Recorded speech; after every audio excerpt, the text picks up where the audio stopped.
வணக்கம் ரஜினி சார். காலம் பேசாது, காலம் பதில் சொல்லும்ன்ற மாதிரி இன்னைக்கு ஒரு அறிக்கை கொடுத்துருக்கீங்க. ஆனா இத்தனை நாள் பேசாத காலம் இப்ப பேசுறதுக்கான காரணம் என்னன்றது எங்களுக்கு சுத்தமா புரியல. என்னன்னா நீங்க பேசின விஷயத்தை தான் ஆதவண்ணன் பேசியிருக்காரு நீங்க மேடையில. ஏன்னா நீங்க தான் ஒரு மேடையில என்ன சொல்றீங்க, திமுகன்றது எவ்வளவு பெரிய கட்சி, எவ்வளவு பணபலத்தோட வராங்க, என்ன ஒரு அதிகாரத்தோட வராங்க, அவங்க வராங்கன்னா எவ்வளவு பவர் யூஸ் பண்ணுவாங்க, எவ்வளவு பணத்தை யூஸ் பண்ணுவாங்கன்றத நீங்க சொல்லிருக்கீங்க. அது மட்டும் இல்லாம அதிமுகவும் எவ்வளவு ஒரு மத்திய அரசோட செல்வா கூட இருக்கு, அவங்களும் எந்த ஒரு பலத்தோட வருவாங்கன்றதையும் நீங்க கோடிட்டு பேசியிருக்கீங்க. இதைதான் ஆதவண்ணன் கோடிட்டு சொல்லியிருப்பாரு. அதுவும் உங்களை விமர்சனம் பண்ணலன்னு சொல்லி தான் சொல்றாரு. இதுக்கு முன்னாடி எம்ஜிஆர் அவர்களுக்கு தான் நடந்தது, ரஜினிகாந்த் அவர்களுக்கு தான் நடந்தது, இதே தான் எங்க தளபதிக்கு நடந்ததுன்ற மாதிரி தான் அந்த டோன்ல தான் சொல்லியிருப்பாரு. திமுக தான் விமர்சனம் பண்ணி பேசியிருப்பாரு. ஆனா நீங்க இதுக்கு இவ்வளவு ஒரு காட்டமா இவ்வளவு கோபமா பதில் சொல்றீங்கன்னா இதற்கான என்ன நோக்கன்றது புரியல. நீங்க அரசியல் கட்சி தொடங்குறன்னு சொன்னும் போது அந்த காலகட்டத்தில் பாத்தீங்கன்னா சீமான் அவர்கள் உங்களை எவ்வளவு கொச்சை விமர்சனம் பண்ணிருக்காருன்னா, சுடுகாட்டுல கூட வெற்றிடம் இருக்கு, அங்க வேணா போய் படுத்துக்கங்கன்னு சொல்லிட்டு பேசியிருக்காரு. கேவலமான விஷயத்தை அவர் பேசியிருப்பாரு. அப்பெல்லாம் உங்களுக்கு வராத கோபம் அதே கட்சியில சாட்டை துரும்புன்னு ஒருத்தர் இருக்காரு. அவரும் உங்க குடும்பத்தை, உங்க மகளை, உங்களை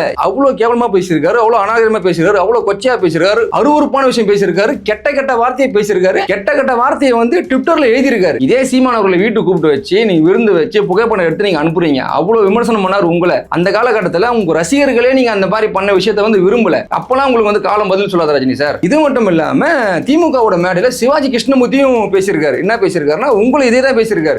இவ்வளவு வன்மமா பேசியிருக்காரு. உங்களை தனிப்பட்ட முறையில் தாக்குறது, உங்களோட வயசை வச்சு தாக்குறது, உங்களோட குடும்பத்தை பத்தி பேசுறது, இதெல்லாம் பேசும்போது வராத கோபம், வராத அறிக்கை. நாங்க நாகரிகமா ஒரு விஷயத்தை முன்வைக்கும் போது உங்களுக்கு இவ்வளவு கோபம் வருதுன்னா அது என்ன நோக்கன்றது நீங்க தான் பதில் சொல்லணும். இதுல முக்கியமான ஒரு விஷயம் நான் கேட்கணும். கரூர் விஷயத்துக்கு 41 பேர் மரணத்துக்கு நீங்க ஒரு ட்விட் போட்டீங்க. ஆனா அதற்கு பிறகு இந்த திமுக ஆட்சியில் நடந்த ஒவ்வொரு குற்றங்களுக்கும் நீங்க பேசாம மௌனமானதுக்கான காரணம் என்ன? இப்ப சமீபத்துல அந்த ஒரு பள்ளி மாணவி பாலியல் வன்கொடுமையில இறந்திருக்காங்க. இதை இன்னும் வரைக்கும் கூட இந்த அரசால கண்டுபிடிக்க முடியல, காவல்துறையால கண்டுபிடிக்க முடியல. இதுக்கு எதிராக நீங்க ஒரு கேள்வி கேட்டீங்களா? அப்புறம் என்ன வாழ வைத்த தமிழ் மக்கள் சொல்றீங்க, என்ன வாழ வைத்த தமிழ் மக்கள் சொல்றீங்க. இது திரும்ப திரும்ப சொல்லும் போது இந்த மக்களுக்காக நீங்க அறத்தின் வழி நின்று ஏதாவது ஒரு இடத்துல கேள்வி கேட்டிருக்கீங்களா? இதுக்கெல்லாம் நீங்க கேள்வி கேட்காதவர் இப்போ இந்த அறிக்கை வருவதற்கான காரணம் என்ன? அன்னைக்கு மேடையில கூட பாத்தீங்கன்னா ஆதவண்ணன் இந்த விஷயத்தை மட்டும் பேசல. அன்னைக்கு இந்த சட்டம் ஒழுங்கு பிரச்சனை பேசியிருக்காரு, அந்த எஸ்ஓபி பத்தி பேசியிருக்காரு, சாதி வர்க்க கணக்கெடுப்பு பத்தி பேசியிருக்காரு, எல்லா விஷயத்தையும் கோட் பண்ணி தான் பேசியிருக்காரு. அதுக்கெல்லாம் கொடுக்காத ரியாக்ஷன், இந்த விஷயத்துக்கான ரியாக்ஷன் கொடுக்குறீங்கன்னா என்ன நோக்கம்? காலம் பேசாது பதில் சொல்லும்ன்றதை நீங்க